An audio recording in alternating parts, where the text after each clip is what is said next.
आप सबको नमस्कार। मैं फ्यूचर एजुकेशनल हब की तरफ से कौशल द्विवेदी।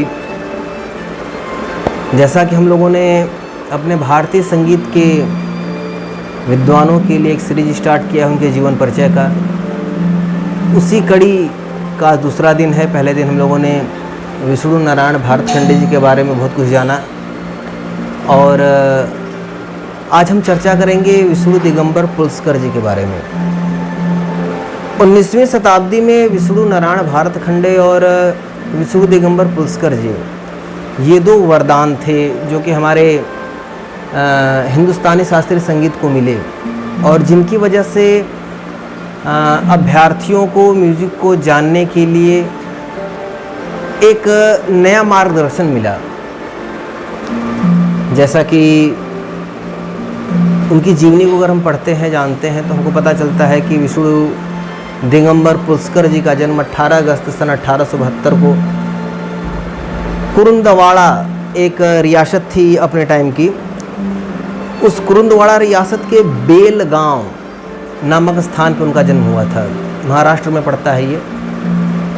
और एग्ज़ाम के दृष्टिकोण से ये एक इम्पॉर्टेंट पॉइंट है कि उनका जन्म कब हुआ। 18 अगस्त सन 1872, कुरुंदवाड़ा रियासत और बेलगांव नामक स्थान।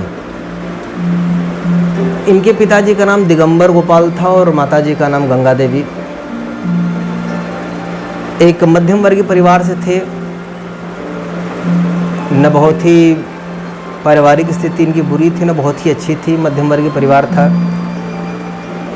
किंतु जब जो हमारा जीवन होता है वह उसकी लेखनी ईश्वर के हाथ में होती है, वैसा कुछ इनके साथ था।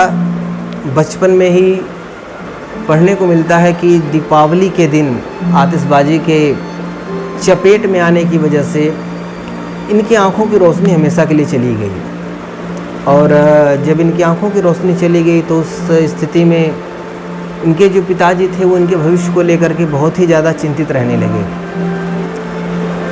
स्वाभाविक सी बात थी, चिंता होनी ही थी, क्योंकि आज वो छोटे थे, आने वाले दिनों में वो बड़े होने वाले थे। तो फिर उनका जीवन कैसे आगे की ओर बढ़ेगा, इस चीज़ को लेकर के पिताजी गहन चिंतन में रहने लगे, गहन चिंता में रहने लगे। फिर उनको ये समझ में आया कि संगीत जो इनके लिए है वो बहुत ही अच्छा मार्ग है और इसी सोच के साथ वो उस समय के समकालीन रियासत जो मीरज था वहाँ पे गए और मीरज रियासत में उस समय एक बहुत ही गुणी कलाकार जिनका नाम था बालकृष्ण बुआ इचल करंजीकर, बालकृष्ण बुआ के नाम से लोग जानते हैं, कहीं कहीं इचल करंजीकर भी बोल दिया जाता है। वो वहाँ पे एक दरबारी संगीतज्ञ के रूप में विद्यमान थे।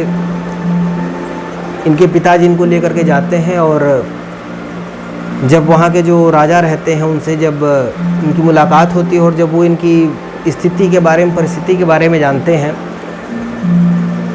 तो वो पुलस्कर जी को राजाश्रय देते हैं और राजाश्रय में इनका सारा खर्च वो वहन करते हैं, उन्हें अपने पास रख लेते हैं और बालकृष्ण बुआ जी का सानिध्य इनको मिलता है और बचपन से ही ये उस सानिध्य में संगीत की छोटी छोटी बारीकियों को सीखना प्रारंभ कर देते हैं। जीवन आगे की ओर बढ़ता है, बड़े हो जाते हैं। बड़े होने के बाद एक कहानी मिलती है कि 1894-95 के आसपास नीरज में एक बहुत बड़ा कार्यक्रम होता है और उस कार्यक्रम में सभी गणमान्य लोग आए रहते हैं। चूँकि राजाश्रय प्राप्त था इनको, इसलिए भी वहाँ जाते हैं और जाने के बाद चूँकि आँखों से इनको कुछ दिखाई नहीं देता था, इसलिए अपने अंतःमन से प्रेरित होकर के बार बार अपने गुरुजी को ढूंढ रहे थे, क्योंकि वही थे जो उनके सबसे करीब थे।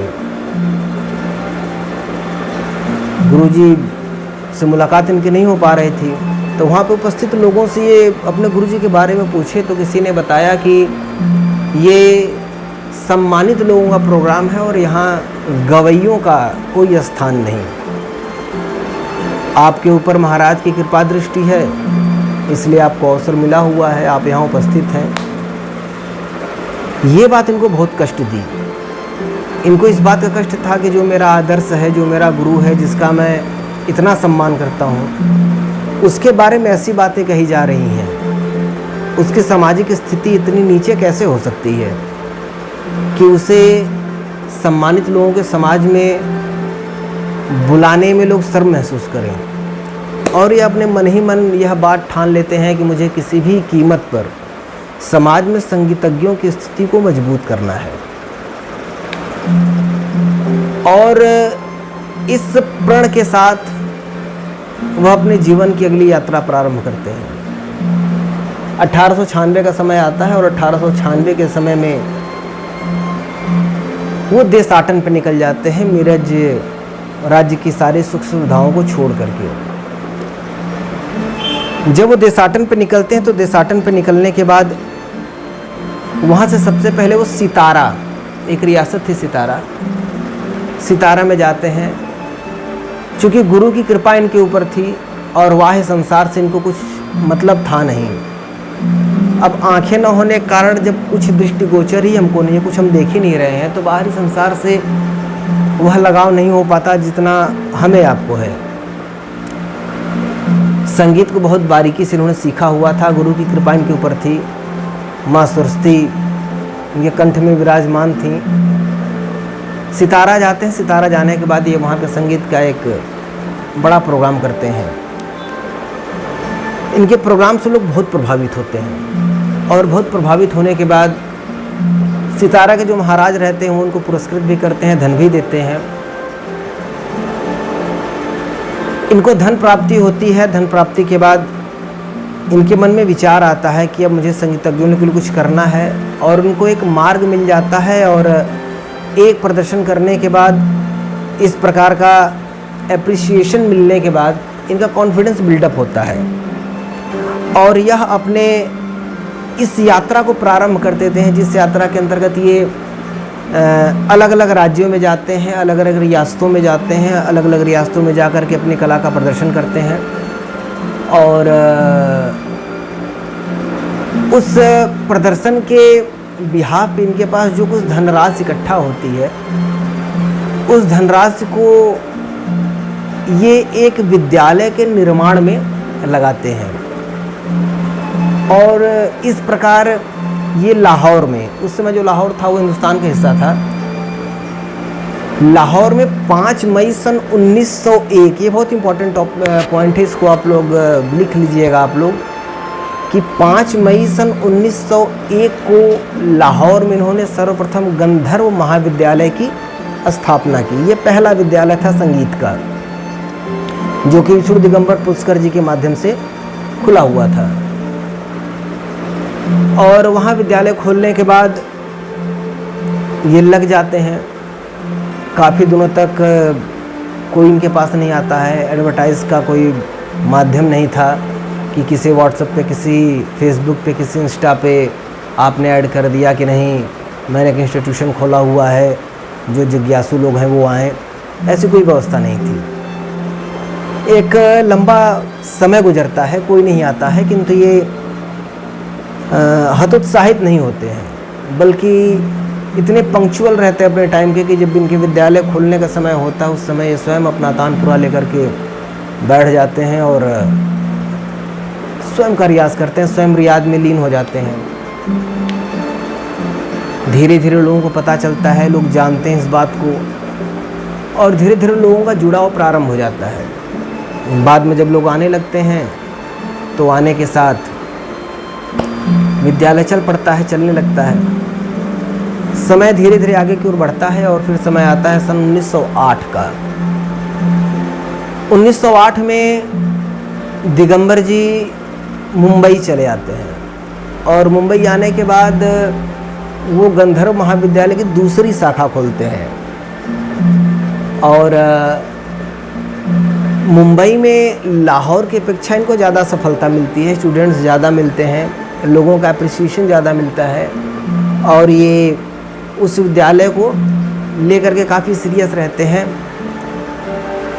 आगे की ओर विद्यालय बढ़ता है। विद्यालय अच्छी स्थिति में चलने लगता है, इसलिए विद्यालय के भवन निर्माण आदि व्यवस्था के लिए ये बैंकों से कुछ कर्ज भी लेते हैं। लगभग 15 वर्षों तक विद्यालय चलता है और इनका जो विद्यालय चलाने का प्रोसीजर था वो एक आश्रम व्यवस्था की तरह था। आश्रम व्यवस्था का अर्थ ये था कि जो भी इनके यहाँ एडमिशन लेता था उनके रहने की व्यवस्था, खाने की व्यवस्था, पीने की व्यवस्था, सारी व्यवस्थाएं ये स्वयं किया करते थे और प्रोग्राम के माध्यम से जो भी पैसे पाया करते थे वो उस विद्यालय में ये लगा दिया करते थे। लगभग 15 वर्षों तक विद्यालय चला। उसके बाद जो कर्ज इन्होंने लिया था उस कर्ज का भार इतना बढ़ गया कि इनका जो विद्यालय था वो इनको बंद करना पड़ा। इसके बीच में सैकड़ों लोग थे जो कि इनसे संगीत की शिक्षा लिए हुए थे, जिसमें बहुत सारे ओजस्वी नाम हैं, जिसमें आपके ओमकारनाथ ठाकुर जी थे, B.A. ठकार जी थे, आपके पटवर्धन जी थे, इस प्रकार से तमाम लोग थे।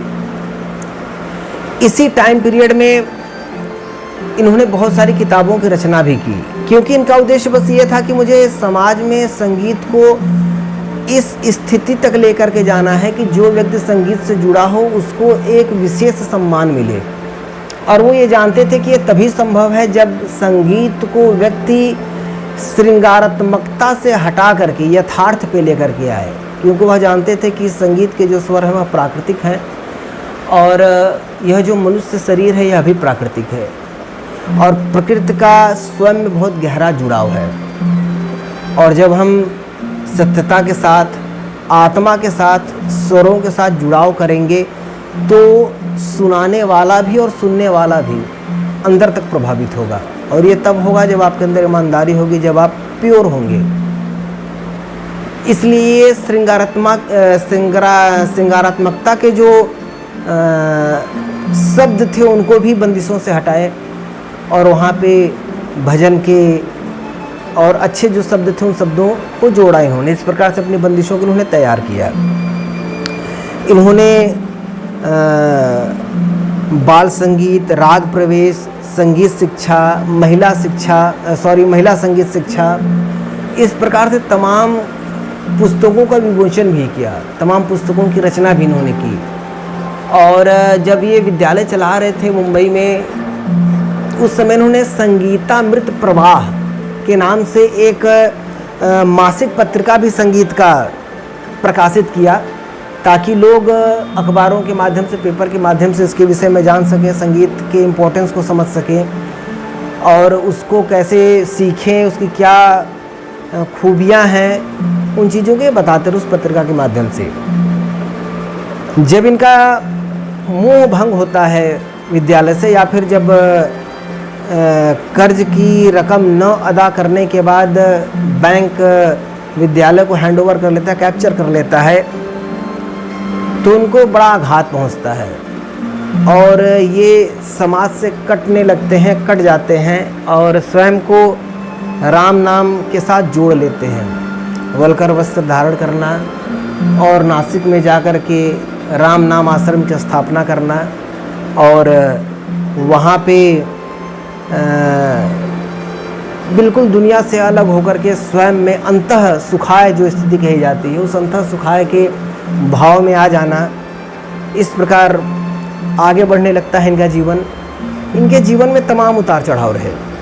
जैसे कि मैं एक चीज़ बीच में भूल गया बताना कि समय जब किसी की परीक्षा लेता है तो फिर आखिरी परीक्षा लेता है, लेकिन हमें आपको विचलित नहीं होना चाहिए। हमें अपने कर्मों को बिल्कुल ईमानदारी के साथ करना चाहिए। न्याय समय के साथ होता है। उस समय उन्हें शायद वो प्रतिष्ठा न मिल पाई हो, लेकिन आज वो हमारे बीच में नहीं है, लेकिन हमारे ऊपर उनके कितने एहसान हैं, या फिर आज का जो संगीत है वो उनका कितना बड़ा ऋणी है। आज के समय में कर्नाटकी पद्धति जो है, वह कर्नाटकी पद्धति जो है वह विष्णु दिगंबर के थॉट प्रोसेस पे चलती है। रागों को, बंदिशों को लिखने के लिए उन्होंने एक स्वर पद्धति का निर्माण किया और वह स्वर पद्धति जो है आज पूरी की पूरी कर्नाटकी पद्धति उसी के ऊपर बेस्ड है। अब सोचिए कितना बड़ा काम है।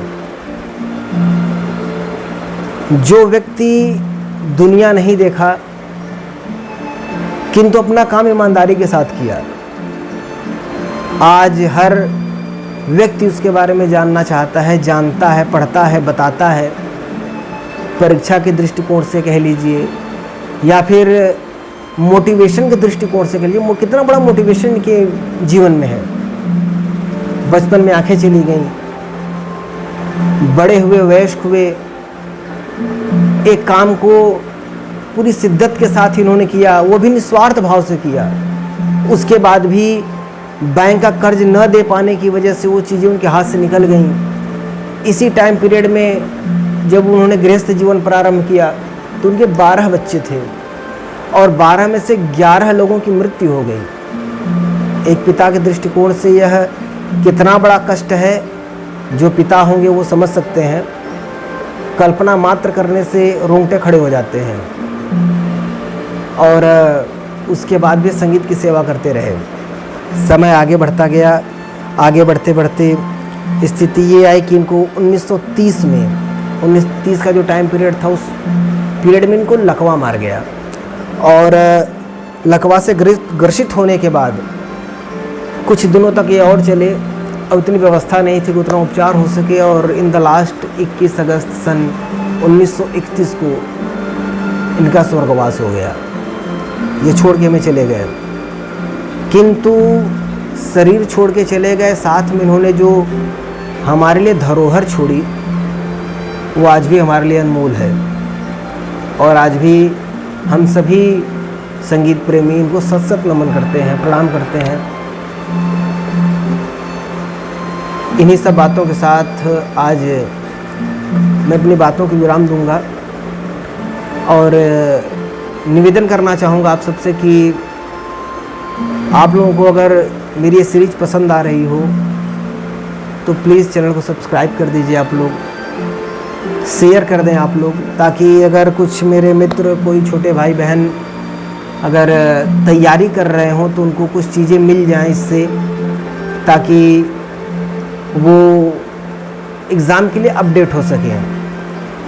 ह्यूमन साइको को अगर हम आप समझें तो कभी कभी कुछ चीज़ें ऐसी होती हैं जो हम किताबों से पढ़ते हैं तो हमको उतनी क्लियरिटी के साथ वो चीज़ें याद नहीं होती, लेकिन जब हम एज ए स्टोरी उस चीज़ को सुन लेते हैं तो वो चीज़ें हमारे जहन में बैठ जाती हैं।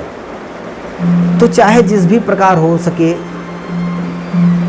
हमें अप टू डेट रहना है, हमें ज्ञान लेना है। और जैसा कि मैं पहले ही बताया हूँ कि मेरा इस वीडियो को बनाने का उद्देश्य सिर्फ ये नहीं है कि लोग मेरी बातों को सुने और मेरी बातों से उनको जानकारी मिले।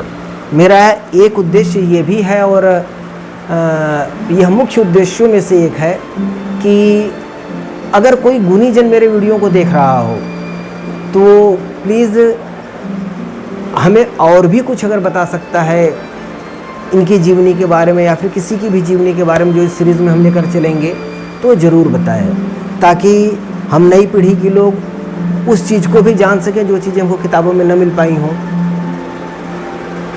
और हमारा ज्ञान और आगे बढ़े और जानकार हम बने, संगीत के प्रति और गहराई तक हम पहुँचें। अपने इन्हीं सब बातों के साथ मैं अपनी बातों को विराम देता हूँ। महादेव।